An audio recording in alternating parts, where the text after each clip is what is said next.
दोस्तों किसी न किसी बैंक में तो आपका बैंक खाता या करंट अकाउंट या एफडी अकाउंट या आरडी अकाउंट होता ही होगा। लेकिन क्या आप अपने बैंक से जुड़ी खबरों को लेकर के अपडेट रहते हैं? अगर अपडेट नहीं रहेंगे तो आपको नुकसान होने की भी आशंका रहेगी। तो अगर आपका बैंक खाता तेलंगाना के हैदराबाद के दी नवनिर्माण कोऑपरेटिव अर्बन बैंक में है तो आपके लिए बहुत ही महत्वपूर्ण अपडेट है। दोस्तों नमस्कार, आप देख रहे हैं अपना YouTube channel be your money manager.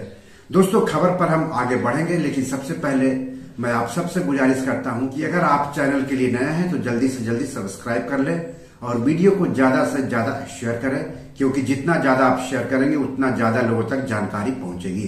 तो चलिए आगे बढ़ते हैं। तो दरअसल तेलंगाना के हैदराबाद के दी नवनिर्माण कोऑपरेटिव अर्बन बैंक का 3 अगस्त 2023 से अस्तित्व समाप्त हो गया है, उसका नामो निशान मिट गया है। इसकी वजह है आरबीआई द्वारा दी नवनिर्माण कोऑपरेटिव अर्बन बैंक का तेलंगाना के हैदराबाद के राजधानी कोऑपरेटिव अर्बन बैंक के साथ स्वैच्छिक समामेलन यानी विलय को अनुमोदित करना यानी अनुमोदन देना।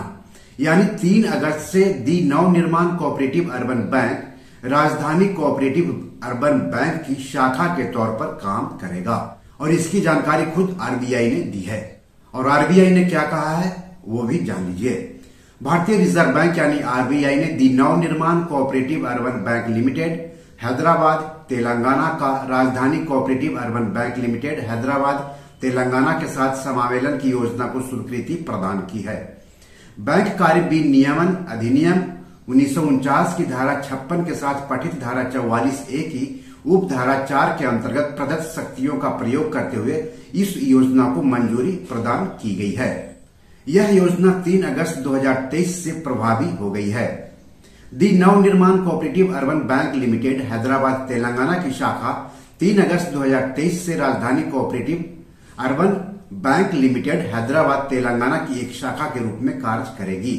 यानी दी नवनिर्माण कोऑपरेटिव अर्बन बैंक के ग्राहक अब राजधानी कोऑपरेटिव अर्बन बैंक के ग्राहक हो जाएंगे। तो इस पर राजधानी कोऑपरेटिव अर्बन बैंक का क्या कहना है वो भी जान लीजिए। इस घटनाक्रम पर प्रतिक्रिया देते हुए राजधानी कोऑपरेटिव अर्बन बैंक के अध्यक्ष नरसिम्हा रेड्डी ने कहा है, हमें खुशी है कि आरबीआई ने हमारे बैंक के साथ बीमार यूसीबी यानी नवनिर्माण कोऑपरेटिव अर्बन बैंक के विलय के लिए अपनी मंजूरी दे दी है।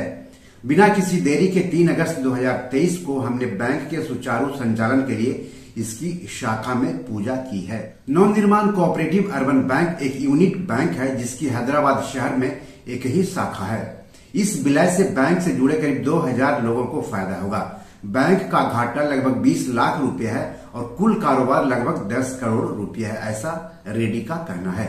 आपको बता दूं कि Narasimha Reddy Navnirman cooperative urban bank के बोर्ड में भी हैं और तेलंगाना शहरी सहकारी बैंक महासंघ के अध्यक्ष भी हैं। उन्होंने आगे कहा है कि पिछले साल फरवरी में यानी फरवरी 2022 में हमने इस बैंक के विलय के लिए आवेदन किया था और 1.5 साल बाद हमें आरबीआई से मंजूरी मिल गई है।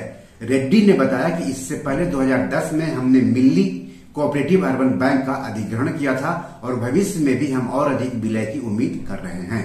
तो दी नवनिर्माण कोऑपरेटिव अर्बन बैंक का जिस राजधानी कोऑपरेटिव अर्बन बैंक में विलय हो गया है उसका कारोबार 300 करोड़ रुपए से अधिक और नेट वर्थ 18 करोड़ रुपए से अधिक है।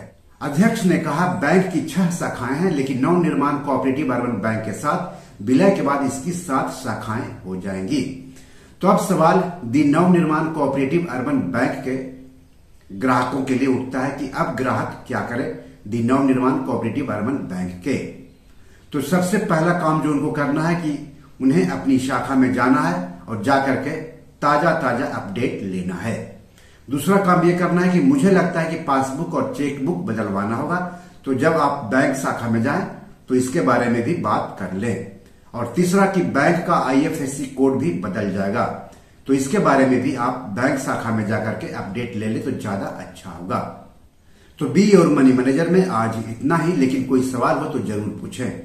हमें इस स्टोरी पर आपके कमेंट का भी इंतजार रहेगा। धन्यवाद, नमस्कार।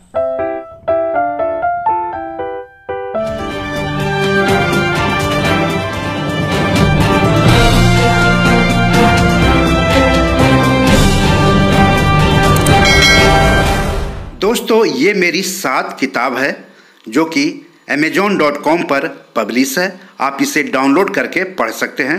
इन किताबों के लिंक्स इस वीडियो के डिस्क्रिप्शन में दिए हुए हैं।